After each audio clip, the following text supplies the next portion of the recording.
Hi, I'm Laura from youngwritersworkshops.com. I'm going to talk about how to make a wire bookmark.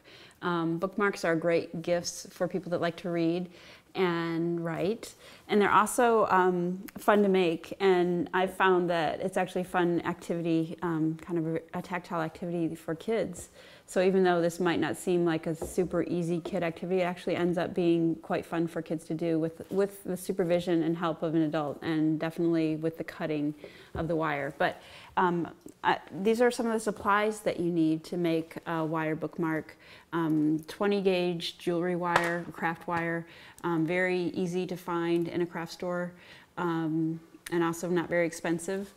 Usually comes in gold, silver choices. You might find some colored options as well.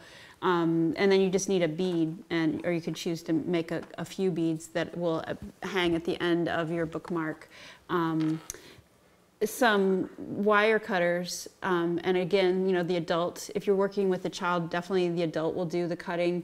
I've also found, though, that a good pair of scissors can cut the wire, this gauge of wire. So the wire cutters are actually optional, and just using a good pair of sharp scissors can work just as well.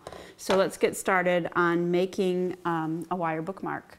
Now you're going to want it to be flat, obviously, because it's going to be inside of a book.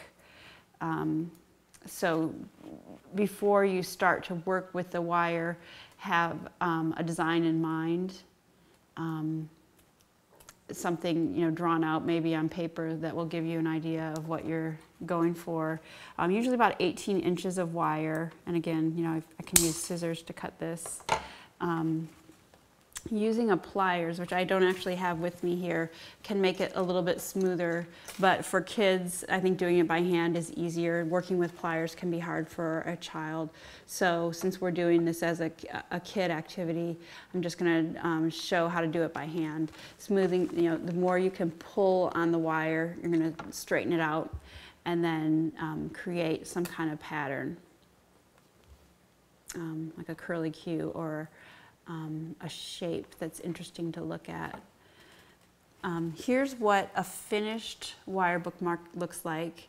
And again, just working with the wire by hand to get it into the shape, and then stringing a bead at the end, the upper end.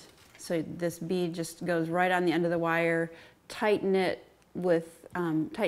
so that the bead will stay in place, and you've got a wire bookmark.